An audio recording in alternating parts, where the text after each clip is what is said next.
नमस्कार दोस्तों, एक बार फिर से आप सभी का रेलवे वाले बाबूजी यूट्यूब चैनल पर हार्दिक स्वागत है। मैं दिनेश कुमार। आज हम चर्चा करेंगे कि पिछली बार के मुकाबले इस बार आरआरबी एनटीपीसी के एग्ज़ाम पैटर्न में एक बहुत बड़ा बदलाव किया गया है, उसके बारे में हम जो डिटेल के साथ चर्चा करेंगे कि जो पिछली बार का एग्ज़ाम पैटर्न था और इस बार का एग्ज़ाम पैटर्न है, क्या यह छात्रों के लिए सही साबित होगा या उनके लिए नुकसानदायक साबित होगा, इसकी हम वीडियो में आगे चर्चा करेंगे। और आज वीडियो में हम ये भी बात करेंगे कि कौन सा पोस्ट आपके लिए अच्छा रहेगा, क्योंकि किस पोस्ट में अच्छा पैसा मिलता है और किस पोस्ट में सुकून है और किस पोस्ट में थोड़ी ज़्यादा टेंशन रहती है, उन सभी के बारे में भी हम वीडियो में आगे बात करेंगे। सबसे पहले एग्ज़ाम पैटर्न की बात करें तो यह ग्रेजुएशन लेवल वाली जो पोस्ट हैं, 5 तरह की अलग अलग तरह की पोस्ट दी गई हैं, जिसमें गुड्स ट्रेन मैनेजर, जिसको गुड्स गार्ड बोला जाता था पहले, सीनियर क्लर्क कम टाइपिस्ट, जिसको बाबू और लिपिक भी बोला जाता है, जूनियर अकाउंट असिस्टेंट, जिसको भी बाबू और लिपिक बोला जाता है, और स्टेशन मास्टर और chief commercial cum ticket supervisor. यह पोस्ट पहली बार आई है डायरेक्ट लेवल 6 के लिए, वरना इस जगह पहले लेवल 5 के लिए आती थी सीनियर सीसीटीसी, मतलब senior commercial cum ticket clerk के नाम से। हम पहले तो बात करते हैं कि पहले तो एग्ज़ाम किस टाइप से होता था, फिर आगे बात करेंगे कि इस बार कैसे एग्ज़ाम होगा। जो इन 5 पोस्ट का था, इसकी जगह पहले थी सीनियर सीसीटीसी। इन सभी का जो सीबीटी फर्स्ट एग्ज़ाम लगता था वह एक कॉमन एक एग्ज़ाम लगता था। इन सभी 5 पोस्ट के लिए सीबीटी फर्स्ट कॉमन एग्ज़ाम एक लगता था। और जो सीबीटी 2 एग्ज़ाम, जब आप सीबीटी 2 को क्वालिफाई कर लोगे, सीबीटी 2 के लिए जाओगे, तो उसमें पहले लेवल के हिसाब से एग्ज़ाम होता था। जैसे ये 3 पोस्ट लेवल 5 की हैं, goods train manager, senior clerk कम टाइपिस्ट और जूनियर अकाउंट असिस्टेंट, ये एक लेवल 5 का पोस्ट है, तो इनका एक अलग पेपर होता था। और जो लेवल 6 वाली अलग पोस्ट हैं, उसका एक अलग पेपर होता था। और पिछली बार एक लेवल 4 वाली पोस्ट भी आई थी, ट्रैफिक असिस्टेंट वाली टीए की पोस्ट, जो इस बार नहीं आई है। और वो जो लेवल 4 की पोस्ट थी, तो उसका भी एक सीबीटी 2 अलग एग्ज़ाम हुआ था। लेकिन इस बार क्या होगा उसके बारे में चर्चा करते हैं। जो goods train manager, senior clerk, जो 5 तरह की जो पोस्ट है ना, इनका इस बार सीबीटी फर्स्ट भी केवल एक एग्ज़ाम होगा। फिर जब आप इसको क्वालिफाई कर लोगे तो सीबीटी 2 इन सभी पोस्ट का भी एक ही एग्ज़ाम होगा। आगे हम वीडियो में बात करेंगे कि यह चीज़ अच्छी है या छात्रों के लिए नुकसानदायक है।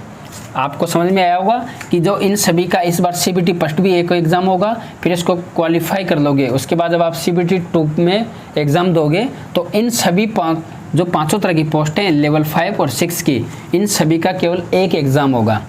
अब छात्र सोच रहे होंगे कि इनका कट ऑफ फिर कैसे निकाला जाएगा, क्योंकि 5 तरह की अलग अलग पोस्ट हैं, तो इनका कैसे कट ऑफ निकाला जाएगा, किस तरह से में बुलाया जाएगा। जैसे आपका सीबीटी फर्स्ट एग्ज़ाम लगेगा ना, तो उसमें सीबीटी 2 के लिए 15 गुना कैंडिडेटों को बुलाया जाता है। तो किसी जगह किसी जोन में 5 वैकेंसी हैं, जैसे मान लो गुड्स गार्ड की 5 वैकेंसी हैं, तो इसके 15 गुना कैंडिडेट को बुलाएंगे। जूनियर अकाउंट असिस्टेंट की किसी जगह 10 वैकेंसी है, तो इसके 15 गुना कैंडिडेट को बुलाएंगे।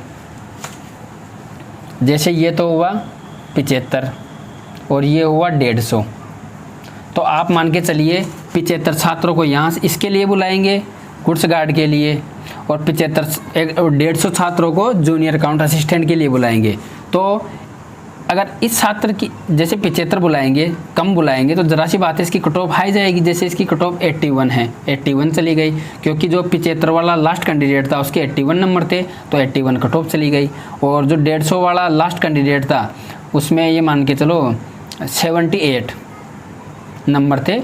लास्ट 150 जो लड़का कैंडिडेट था उसके 78 नंबर थे, तो 78 कट ऑफ चली जाएगी। इसलिए सभी पोस्ट की अलग अलग कट ऑफ जाएगी सीबीटी 2 के लिए। जब आप सीबीटी 2 में पास करोगे तो उन सभी जो अलग अलग पोस्ट है ना, इन सभी का अलग अलग कट ऑफ जाएगा।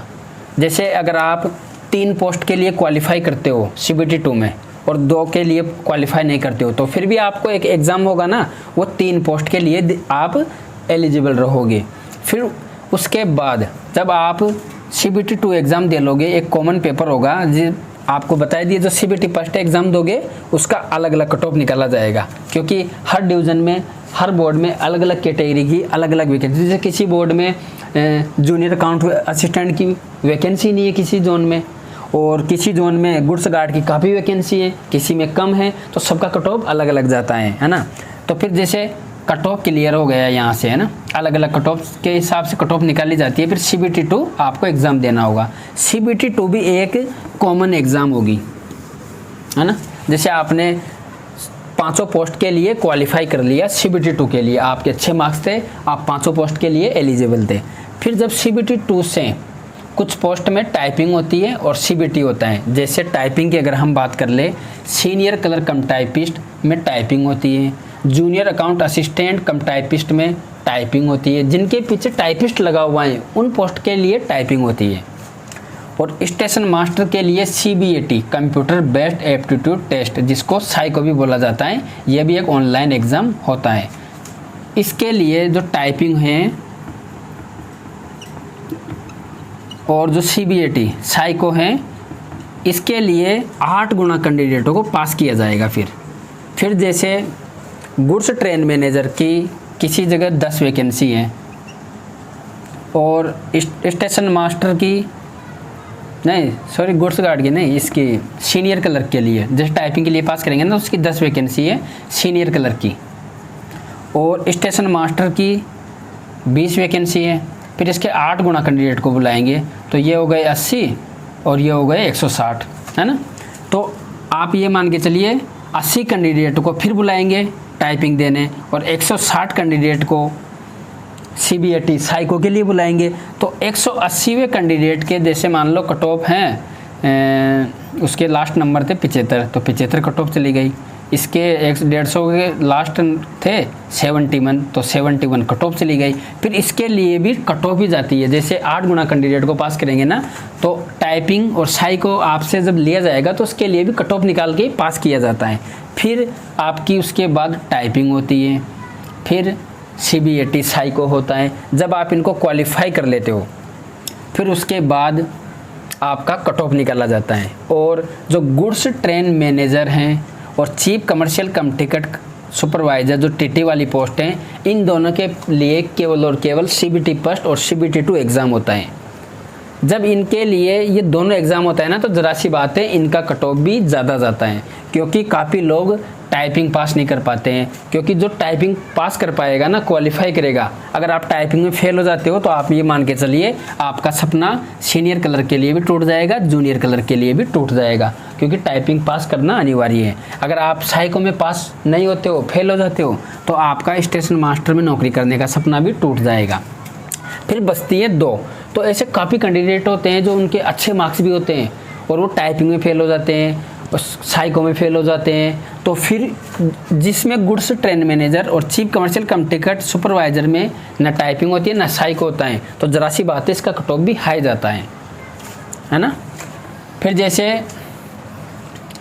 अब आपको बता देते हैं कि किसके लिए कट ऑफ कैसे निकाला जाता है, कट ऑफ में क्या ऐड किया जाता है। जो CBT फर्स्ट एग्ज़ाम होता है ना, वह तो केवल क्वालिफाई नेचर का होता है। मतलब आपको CBT2 में जाने के लिए एक एग्ज़ाम लगती है बस, ये तो CBT फर्स्ट। इसमें आपका कोई मार्क्स ऐड नहीं होता है, जो आपकी फाइनल मेरिट लिस्ट तैयार की जाती है उसमें ऐड नहीं होता है। केवल और केवल CBT2 देने के लिए इसका कट ऑफ निकाला जाता है। इसका कोई मिनिमम परसेंट मार्क्स नहीं होता है, कट ऑफ के अनुसार 15 गुना कैंडिडेट को बुलाया जाता है। फिर CBT2 के आधार पे एक तो goods train manager, senior clerk, junior account assistant और chief commercial cum ticket supervisor का कट ऑफ निकाला जाता है। ऐसा नहीं है कि इसमें जैसे टाइपिंग का नंबर नहीं ऐड होता है, आप कितना अच्छा अगर टाइपिंग करोगे ना तो इसमें नंबर ऐड नहीं होता है, ये भी एक क्वालिफाई नेचर का होता है। लेकिन जो CBAT जो साइको है उसके नंबर ऐड होते हैं। जो स्टेशन मास्टर वाली पोस्ट है उसमें CBT2 से तो 70% मार्क्स, और जो CBAT साइको है उसके 30% मार्क्स का वेटेज ऐड करके फिर फाइनली इसका मेरिट लिस्ट तैयार किया जाता है स्टेशन मास्टर के लिए। इसलिए आपका जो CBAT होगा उसमें आपके अच्छे मार्क्स, उसमें अगर ज़्यादा से ज़्यादा अच्छे मार्क्स होंगे तो आपको उससे बेनिफिट मिलेगा। फिर जो आते हैं गुड्स ट्रेन मैनेजर और इन चारों जो अलग अलग ये पोस्ट हैं, इनका कट ऑफ निकाला जाता है CBT 2 से। केवल और केवल जो स्टेशन मास्टर वाली पोस्ट है उसमें CBT 2 का 70% और CBAT का 30% मार्क्स जोड़ के वेटेज निकाल के फिर कट ऑफ निकाला जाता है। बाकी जो 4 पोस्ट हैं, चारों पोस्ट का CBT 2 के जो मार्क्स है उसके अकॉर्डिंग ही आपका फाइनल सिलेक्शन किया जाता है। समझ गए होंगे, हमें आशा है। ये क्वालिफाई नेचर का है टाइपिंग टेस्ट और CBAT में मार्क्स ऐड किए जाते हैं 30%, है ना। अब हम थोड़ी शॉर्ट में बात कर लेते हैं कि कौन सी पोस्ट में पैसा ज़्यादा है और कौन सी पोस्ट में सुकून ज़्यादा है। पैसा का मतलब है सैलरी ज़्यादा किस में बन जाती है। जैसे गुड्स ट्रेन मैनेजर है, इसमें आपको अच्छा खासा पैसा मिलता है, क्योंकि इसमें जो आप ट्रेन के साथ चलते हो तो उसका जो रनिंग अलाउंस से जो TM बनता है वो काफ़ी ज़्यादा बन जाता है ना। तो उसकी वजह से इसकी सैलरी हाई रहती है। लेकिन आपको मालूम होगा, आपको जब भी आप ड्यूटी करोगे हमेशा आपको ट्रेन में चलते हुए करना है। मतलब एक जगह स्थायी आपकी नौकरी नहीं लगेगी, ट्रेन में आपकी जॉब लगेगी।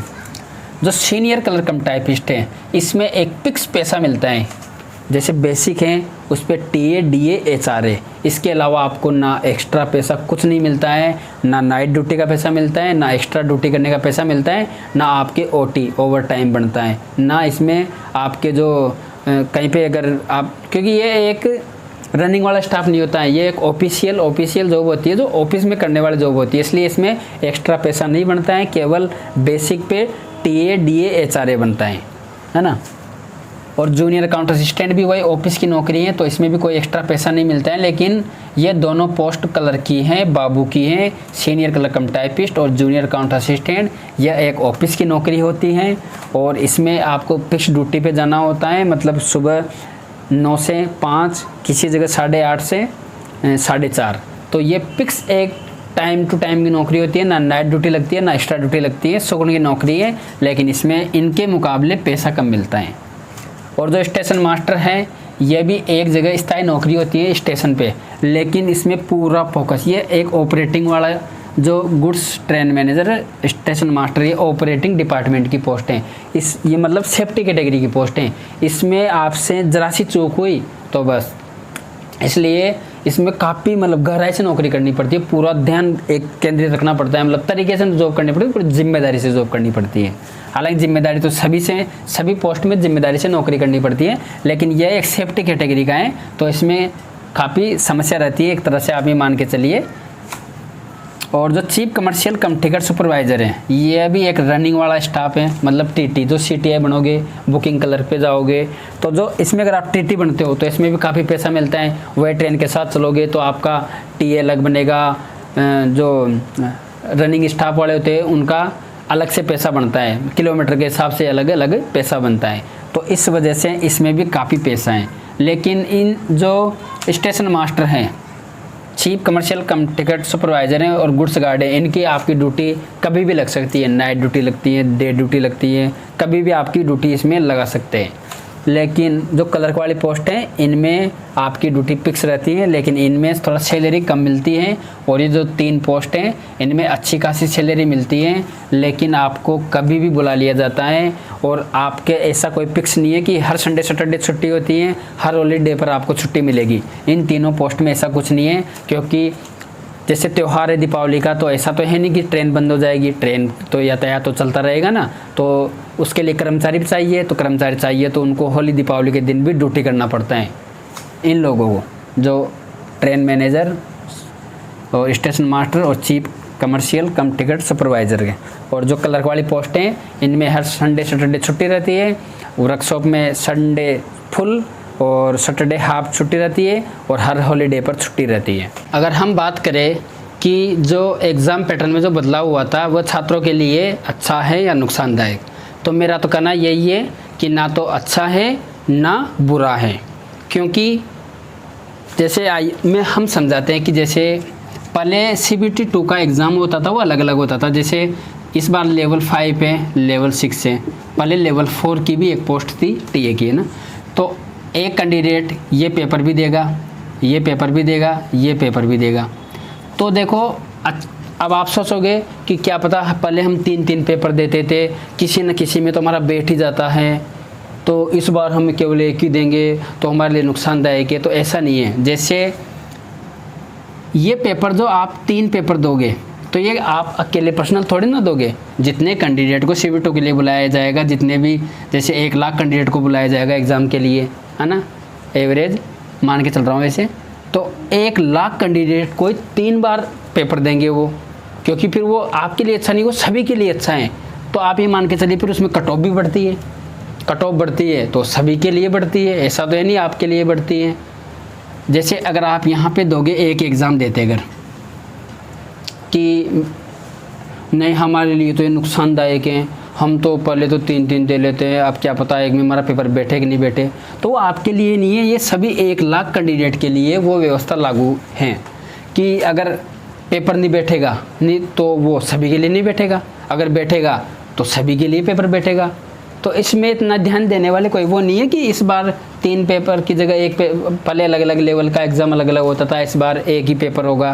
तो एक बात बताइए, जैसे कोई क्वेश्चन, जैसे कोई पेपर है, आप सबका मतलब सबसे बड़ा सवाल ना क्या है कि हे भगवान पेपर है ना बिल्कुल नॉर्मल पेपर आए। तो एक बात बताओ, अगर नॉर्मल पेपर आएगा, इजी पेपर आएगा बिल्कुल नॉर्मल, तो ये मान के चलिए सभी के अच्छे मार्क्स आएंगे फिर। तो आप एक बात बताओ, यहाँ तक के लोगों को लेना है ना भाई, 50 लोगों को लेना है इसमें, तो अच्छे मार्क्स आएंगे तो ये मान के चलिए फिर कट ऑफ हाई रहेगी, फिर वो सभी के अच्छे मार्क्स आएंगे अगर पेपर इजी रहेगा। अगर पेपर टफ रहेगा तो कट ऑफ, जैसे पेपर टफ रहेगा तो सभी के कम मार्क्स आएंगे, तो सभी के कम मार्क्स आएंगे तो कट ऑफ कम रहेगा। इसलिए आप ये मत सोचिए कि पेपर हार्ड आता है, एक टफ बिल्कुल नॉर्मल आता है, कैसा आता है। आपको तो बस पढ़ाई पे ध्यान देना है, क्योंकि इन चीज़ों के बारे में पढ़ गए तो आप पढ़ाई से फिर आपका मोह भंग हो जाएगा। इसलिए इन चीज़ों में मत पढ़िए कि कितने पेपर होंगे, पेपर इजी आता है नॉर्मल आता है, पेपर हार्ड आएगा तो कट ऑफ कम जाएगी तो सभी की कम जाएगी, तो सभी के लिए हार्ड आएगा। पेपर इजी आएगा तो सभी के लिए इजी रहेगा तो फिर कट ऑफ हाई जाएगी। आप 3 पेपर दोगे तो फिर वो सभी के लिए फ़ायदेमंद है, तो वो सभी का किसी न किसी का बैठ जाता है। इसलिए 1 लाख लोग भी 3 पेपर देंगे, तो 3 देंगे तो उनमें से तो किसी न किसी का बैठेगा। ऐसे थोड़ी है कि जैसे मैं पेपर दे रहा हूँ तो मेरे लिए अच्छा है कि 3 पेपर देता तो अच्छा था, तो वो सभी के लिए अच्छा है। इसलिए अगर आप सोच रहे हो कि एक ही पेपर ले रहे हैं नुकसानदायक है, तो सभी के लिए नुकसानदायक है। इसलिए इसमें इतना सोचने वाली बात नहीं है कि इस बार एक ही पेपर कर दिए, तो बस आप तो अपनी पढ़ाई को जारी रखिए। हमें आशा है आपको ये वीडियो अच्छे से समझ आया होगा। अगर आप पहली बार चैनल पर आए हो तो प्लीज़ चैनल को ज़रूर सब्सक्राइब कर लेना, क्योंकि आपको यहाँ पे रेलवे की हर पल की अपडेट दी जाती है, आपको हर तरीके से गाइड किया जाता है, मोटिवेट किया जाता है। और सबसे ज़रूरी कि अभी तो एग्ज़ाम फॉर्म अप्लाई होंगे, फिर आपको इस चैनल पर के माध्यम से हर चीज़ बताया जाएगा। CBT फर्स्ट में कैसे क्या क्लियर करें, एग्ज़ाम बैठने से पहले कैसे क्या करना है, टाइपिंग कैसे करनी है, टाइपिंग कैसे सीखा जाता है। हम आपको 1-1.5 महीने में टाइपिंग तो क्लियर करवा देंगे, कोई दिक्कत नहीं है। हम बताएंगे कि आपको किस टाइप से तैयारी करनी है, टाइपिंग किस टाइप से प्रैक्टिस करनी है, वो हम सब बता देंगे। क्योंकि मैंने खुद ने टाइपिंग की थी, मेरी 45 की पर स्पीड थी टाइपिंग में, अच्छी स्पीड थी, अच्छी खासी बढ़िया, है ना। तो आपको अच्छे से पूरी जानकारी डिटेल के साथ देंगे। और हमें आशा है आपने, जैसे आज से फॉर्म स्टार्ट हो गए, आज है 14 सितंबर से लेकर जो 13 अक्टूबर है, 13 अक्टूबर तक इसके ग्रेजुएशन लेवल के फॉर्म भरे जाएंगे। और जो 12th लेवल वाली जो पोस्ट हैं उनके 21 सितंबर से लेकर 20 अक्टूबर तक इसके फॉर्म भरे जाएंगे। और आप आज से तैयारी शुरू कर दीजिए। अगर आपको कोई भी कोचिंग ज्वाइन करनी है तो ऑनलाइन कोचिंग ज्वाइन कर सकते हो। जैसे एक SSC अड्डा ऐप है, एग्ज़ामपुर हैं, आप उनसे ले सकते हो या अपनी इच्छा अनुसार किसी से ले सकते हो। लेकिन बस आपको अब अच्छे से तैयारी कर देनी है, इधर उधर की बातों को छोड़ देना है, ज़्यादा मोबाइल को ज़्यादा यूज़ नहीं करना है। वही चीज़ देखो जो आपके लिए इम्पोर्टेंट है। जैसे यूट्यूब पे देखो कुछ GK, साइंस, मैथ का जो पढ़ाई से रिलेटेड जो टॉपिक है वह देखिए। फालतू रील्स देखना बंद कर दीजिए, जो इम्पोर्टेंट चीज़ें हैं वही देखिए। और लाइब्रेरी ज्वाइन कीजिए अच्छे से। और हम बताते रहेंगे आपको कि आपको कैसे पढ़ना है, क्या पढ़ना है। सुबह एक अलग से वीडियो बना देंगे कि किस टाइप से आप जो अपना शेड्यूल कैसे बना सकते हो, कि इतने घंटे किसको देना है, किसको क्या करना है, कैसे पढ़ना है, तो कैसे मैनेज करना है टाइम, उन सभी के बारे में हम अलग से एक वीडियो बना देंगे। और इस वीडियो को अपने सभी दोस्तों के पास शेयर ज़रूर कीजिए, हर ग्रुप में, हर टेलीग्राम ग्रुप, हर व्हाट्सएप ग्रुप में, ताकि उनको भी अच्छी खासे मतलब गाइडेंस मिल सके और वह आपके जो जानने वाले हैं यार दोस्त रिश्तेदार परिवार के वह भी एक सरकारी नौकरी के अपने सपने को पूरा कर सके। जय हिंद, धन्यवाद।